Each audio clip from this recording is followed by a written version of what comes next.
ನಮ್ಮ ಬೆಳವಣಿಗೆಗೆ ಅಥವಾ ನಮ್ಮ ಅಭಿವೃದ್ಧಿಗೆ ಅಥವಾ ನಮ್ಮ ಆತ್ಮಿಕವಾದಂಥ ಸಂತೃಪ್ತಿಗೆ ಅಥವಾ ಆತ್ಮಿಕವಾಗಿ ನಾವು ಬೆಳವಣಿಗೆ ಆಗದೆ ಇರಲಿಕ್ಕೆ 4ನೇ ಕಾರಣ ಯಾವುದು? ನಮ್ಮ ಅಜ್ಞಾನ. ಬಹಳ ಜನ ಅವ್ರು ಕಲ್ತ್ಕೊಳ್ಳೋಕ್ಕೂ ಇಷ್ಟಪಡಲ್ಲ.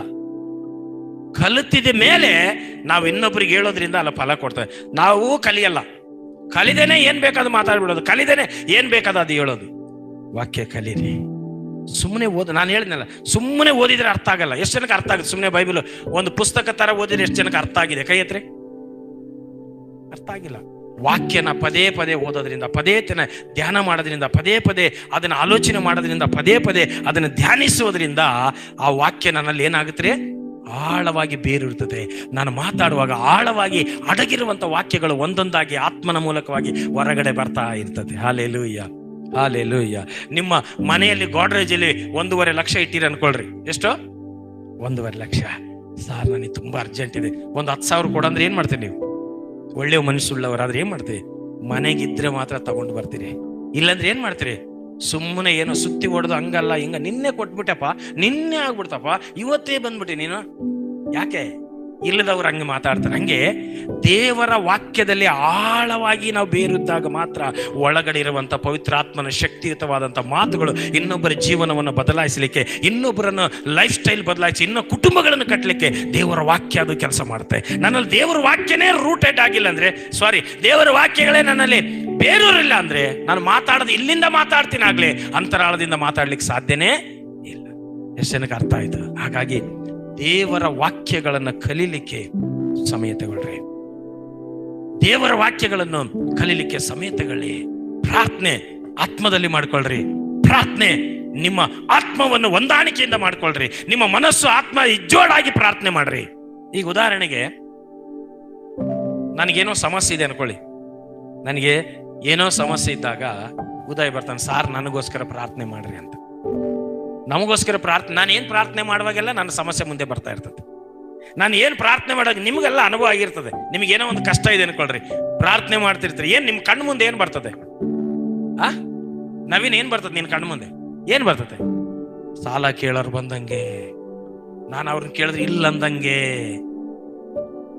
ಯಾಕೆ? ನಿನ್ನ ಮನಸ್ಸಲ್ಲಿ ಏನಿದೆ?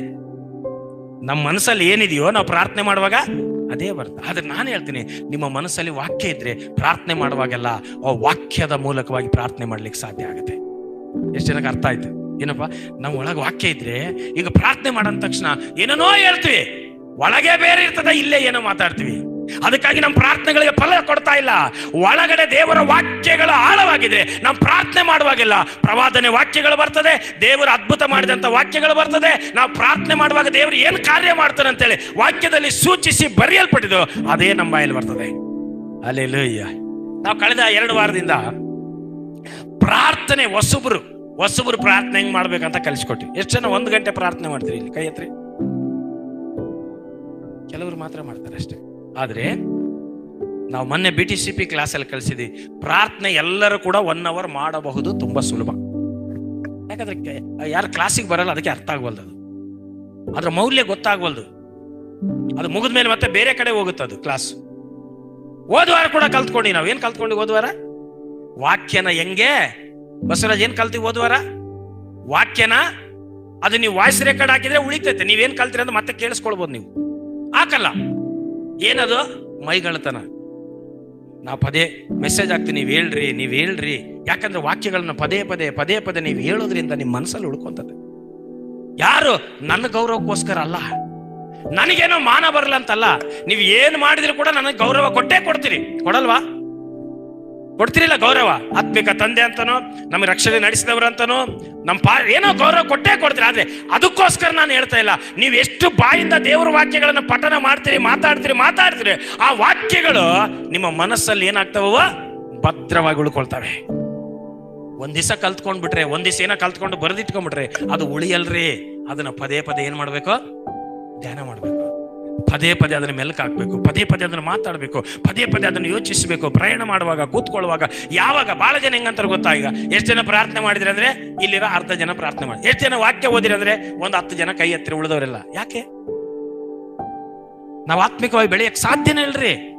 ಟೈಮ್ ಇದ್ರೆ ಪ್ರಾರ್ಥನೆ ಮಾಡ್ತೀನಿ, ಟೈಮ್ ಇರಲ್ಲ, ಇದೆಲ್ಲ ಸೈತಾನನ ಆಲೋಚನೆ.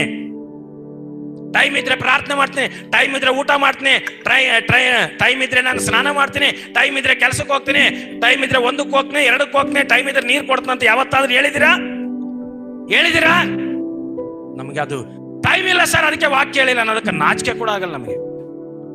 ಹೊರಗಡೆ ಇರುವಂತ ದೇಹವನ್ನು ಬೆಳೆಸ್ಕೊಳ್ತಿದೀವಿ, ಒಳಗಡೆ ಇರುವಂತ ಆಂತರಂಗಿಕ ಪುರುಷನನ್ನು ನಾವು ಬಲಹೀನಪಡಿಸ್ತಾ ಇದೀವಿ. ಅದಕ್ಕಾಗಿ ಪ್ರತಿ ಶೋಧನೆ ಬರುವಾಗ, ಪ್ರತಿ ಕಷ್ಟ ಬರುವಾಗ ದೇವರನ್ನ ಪ್ರಶ್ನೆ ಮಾಡ್ತೀವಿ. ಯಾಕಂದ್ರೆ ಒಳಗಡೆ ಇರುವಂತ ಆತ್ಮನಿಗೆ ನಾವೇನ್ ಮಾಡಿಲ್ಲ, ಶಕ್ತಿಯುತವಾದ ವ್ಯಕ್ತಿಯಾಗಿ ಮಾರ್ಪಡಿಸಿಲ್ಲ. ನಾವು ಅರ್ಥ ಮಾಡ್ಕೊಳ್ರೆ, ಆತ್ಮಿಕ ಬೆಳವಣಿಗೆಗೆ ಬೇಕಾಗಿರುವಂತಹ ವಿಷಯ ಏನಂದ್ರೆ ದೇವರ ವಾಕ್ಯಗಳನ್ನು ಪದೇ ಪದೇ ನೀವೆಷ್ಟು ಸ್ಟ್ರಾಂಗ್ ಆಗ್ತಿರೋ ಅಷ್ಟು ಶೋಧನೆಗಳನ್ನು ಜಯಿಸ್ತೀರಿ. ನೀವೆಷ್ಟು ಸ್ಟ್ರಾಂಗ್ ಆಗ್ತಿರೋ ಅಷ್ಟು ಶೋಧನೆಗಳು ನಿಮ್ಮ ಹತ್ರ ಬರಕ್ಕೆ ಹೆದರ್ತವೆ. ಎಷ್ಟು ಸ್ಟ್ರಾಂಗ್ ಆಗ್ತೀರೋ ಅಷ್ಟು ರೋಗಗಳು ನಿಮ್ಮ ಮನೆ ಹತ್ರ ಬರಕ್ಕೆ, ನಿಮ್ಮ ಅಡ್ರೆಸ್ಗೆ ಬರುವಕ್ಕೆ ಹೆದರ್ತವೆ. ಎಷ್ಟು ಜನಕ್ಕೆ ಬೇಕಿಂತ ಆಶೀರ್ವಾದ? ಹಾಗಾದ್ರೆ ವಾಕ್ಯನ ಜಾಸ್ತಿ ಧ್ಯಾನ ಮಾಡ್ರಿ. ನಿಮ್ಗೆ ಗೊತ್ತಿಲ್ವಾ? ಬನ್ನಿ, ಅದೇ ಕೆಲಸಕ್ಕೆ ದೇವರು ನಮ್ಮನ್ನು ಇಟ್ಟಿದ್ದಾರೆ. ನಿಮ್ಗೆ ಅರ್ಥ ಆಗಿಲ್ಲ, ನಿಮ್ಗೆ ಅರ್ಥ ಆಗಿದ್ದು ಇನ್ನೊಬ್ರಿಗೆ ಏನೇನೋ ಹೇಳ್ಬಿಟ್ಟು ಇನ್ನೊಬ್ಬರನ್ನ ಕನ್ಫ್ಯೂಸ್ ಮಾಡಬೇಡ್ರಿ. ಬಹಳ ಸಾರಿ ಹಂಗೆ ಆಗೋದು. ಇಲ್ಲಿ ಬರಪ್ಪ, ನಾನು ಒಂದು ವಿಷಯ ಹೇಳ್ತೀನಿ. ಏನಂದ್ರೆ ನಮ್ಗೆ ಎಷ್ಟೋ ಸಾರಿ ವಾಕ್ಯಗಳನ್ನು ತಪ್ಪಾಗಿ ಅರ್ಥ ಮಾಡಿ, ಅಲ್ಲೊಂದು ಗ್ಲಾಸ್ ಇದೆ ನೋಡಿ, ಗಾಜಿನ ಗ್ಲಾಸ್ ಇದೆ, ಇಲ್ಲಿ ನಾನು ನೋಡ್ರಿ, ವಾಕ್ಯಗಳನ್ನು ತಪ್ಪಾಗಿ ಕಲ್ಪಿಸುವಂಥದ್ದು, ವಾಕ್ಯಗಳನ್ನು ತಪ್ಪಾಗಿ ಅರ್ಥ ಮಾಡಿಸುವಂಥದ್ದು, ವಾಕ್ಯದ ಬಗ್ಗೆ ಸರಿಯಾದಂತ ಅವಗಾಹನ ಇಲ್ಲದೆ ಇರುವಂಥದ್ದು ಆ ಜಗ್ಗಲ್ಲಿ. ಯಾಕಂದ್ರೆ ದೇವರು ನಮ್ಮಲ್ಲಿ ತನ್ನ ವಾಕ್ಯದ ಮೂಲಕವಾಗಿ ನಮ್ಮಲ್ಲಿ ಎಷ್ಟೋ ವಿಷಯಗಳನ್ನು ಇಟ್ಟಿದ್ದಾನೆ. ಸ್ವಲ್ಪ ನೋಡ್ರಿ, ಇದರಲ್ಲಿ ಸೈತಾನನು ಒಂದು ಕೆಟ್ಟ ಆಲೋಚನೆ ಆಗ್ತಾನೆ. ಏನ್ ಮಾಡ್ತಾನೆ? ದೇವ್ರ ಹಂಗ ಇದ ಅಂತ ಹೇಳ್ಬಿಟ್ಟು ಸೈತಾನನ್ ಏನ್ ಮಾಡ್ತಾನೆ? ಒಂದು ಕೆಟ್ಟ ಆಲೋಚನೆ ಆಗ್ತಾನೆ. ಕೆಟ್ಟ ಆಲೋಚನೆ ಹಾಕಿದಾಗ ಏನಾಯ್ತಿದೆ? ನೀರೇನಾಯ್ತು? ಕಲುಷಿತ ಆಯ್ತಾ? ಚೆನ್ನಾಗೈತಾ? ಕಲುಷಿತ ಆಯ್ತಾ? ಚೆನ್ನಾಗಾಯ್ತಾ? ನಿಮ್ಮ ನಂಬಿಕೆಯಲ್ಲಿ ಕೂಡ ಸೈತಾನನ್ ಹಂಗೆ ವಿಷದ ಬೀಜ ಆಗ್ತಾನೆ. ನಿಮ್ಮ ಭಕ್ತಿಯಲ್ಲಿ ಕೂಡ ಸೈತಾನನ್ ಹಂಗೆ ವಿಷದ ಬೀಜವನ್ನ ಹಾಕ್ತಾನೆ. ಹಬ್ಬಕ್ಕೆ ಎತ್ಕೊಳ್ಳಿ, ಸೈತಾನನ್ ಹಂಗೆ ವಿಷದ ಬೀಜವನ್ನ ಹಾಕ್ತಾನೆ. ಏನ್ ಬಂತೀಗ? ಮೊದ್ಲು ಹೆಂಗಿತ್ತು? ನಿಮ್ಮ ನಂಬಿಕೆ ಹೇಗಿತ್ತು? ನಮ್ಮ ಪ್ರಾರ್ಥನೆ ಭಕ್ತಿ ಹೇಗಿತ್ತು? ಫಸ್ಟ್ ಹೆಂಗಿತ್ತು? ನಿದ್ದೆ ಮಾಡೋರಲ್ಲ ಹೇಳ್ರಿ. ಯಾಕಂದ್ರೆ ಕೆಲವ್ರು ನಿದ್ದೆ ಮಾಡ್ತಾರೆ, ಇಷ್ಟು ತೋರಿಸಿದ್ರೆ ನಿದ್ದೆ ಮಾಡ್ತಾರೆ ಕೆಲವರು. ಇನ್ನೊಬ್ರು ಬರ್ರಿ, ಇನ್ನೊಬ್ರು ಯಾರ ಬರ್ರಿ ನೋಡ್ರಿ. ಫಸ್ಟ್ ಹೆಂಗಿದ್ವಿ ನಾವು? Thank you. ಫಸ್ಟ್ ಹೆಂಗಿದ್ವಿ? ಇರ್ಲಿ ಹಿಡ್ಕೊ, ನೀನ್ ಹಿಡ್ಕೊ, ಇದನ್ನ ಗ್ಲಾಸ್ ಹಿಡ್ಕೊ. ಆ ಜಗ್ತಮ್ಮ ಇದು ಬರ್ರಿ. ಏನಾಯ್ತು? ನೀರೀಗ ಅಲ್ಲಿ ಕಾಣಂಗ. ಮೊದ್ಲು ಹೆಂಗಿತ್ತು? ಅದು ಜಗ್ಗು ಮಾಮ, ಇದು ಕೊಡಿ ಕೆಳಗಡೆ. ನೀನ್ ಗ್ಲಾಸ್ ಒಂದೇ ಇಟ್ಕೊ. ಈಗ ನೋಡ್ರಿ, ಮೊದಲು ವಾಕ್ಯ ಇತ್ತು, ಆ ವಾಕ್ಯನ ಸೈತಾನ ಏನ್ ಮಾಡಿದ? ವಿಷದ ಬೀಜ. ಹಾಗಾದ್ರೆ ಆ ವಿಷ ನಿಮ್ಮಿಂದ ಹೋಗ್ಬೇಕಂದ್ರೆ ದಿನಾಲಿ ಜಾಸ್ತಿ ವಾಕ್ಯಗಳನ್ನು ಓದ್ಬೇಕು. ನೋಡ್ರಿ, ಓದ್ತಾ ಓದಂಗೆಲ್ಲ ಆ ಕಲರ್ ಐತಾ? ಎಲ್ಲಿಗೋಯ್ತದು? ಹೆಂಗೋಯ್ತದು? ಅರ್ಥ ಆಗಿಲ್ಲ ನಿಮಗೆ? ಹೆಂಗೋಯ್ತದು ನೋಡ್ರಿ. ನಮ್ಮ ಹತ್ರ ಸ್ವಲ್ಪ ಏನೋ ತಿಳ್ಕೊಂಡಿದ್ವಿ ನಾವು, ಅದ್ರಾಗ ಯಾರೋ ಒಬ್ರು ವಿಷ ಬೀಜ ಹಾಕ್ಬಿಟ್ರು, ಏನೋ ಒಂದು ವಿಷ ಬೀಜ ಬಿತ್ತು. ಆ ವಿಷದ ಬೀಜ ನಿಮ್ಮಿಂದ ಹೋಗ್ಬೇಕಂದ್ರೆ ಏನ್ ಮಾಡ್ಬೇಕು? ಮತ್ತೆ ವಾಕ್ಯಗಳನ್ನು ಜಾಸ್ತಿ ನಮ್ಮ ಹೃದಯದಲ್ಲಿ ಅಭಿಷೇಕ, ನಮ್ಮ ಹೃದಯದಲ್ಲಿ ವಾಕ್ಯವನ್ನು ತುಂಬ್ತಾ ಹೋದ್ರೆ ಮತ್ತೆ ಆ ವಿಷದ ಬೀಜ ನಮ್ಮಲ್ಲಿ ಇರೋದೇ ಇಲ್ಲ. Thank you. ಸಾಕಲ್ಲಿ ಎಷ್ಟು ಜನಕ್ಕೆ ಅರ್ಥ ಆಯ್ತು? ದೇವರ ವಾಕ್ಯನ ನಾವೆಷ್ಟು ಕಲಿತೀವೋ, ದೇವರ ವಾಕ್ಯ ಎಷ್ಟು ಕಲಿತೀವೋ ಅಷ್ಟು ನಮ್ಮೊಳಗಿರುವಂತ ಆತ್ಮನ ಏನಾಗ್ತಾನೆ? ಹೇಳ್ಬೇಕು ಜೋರಾಗಿ. ಏನಾಗ್ತಾನೆ?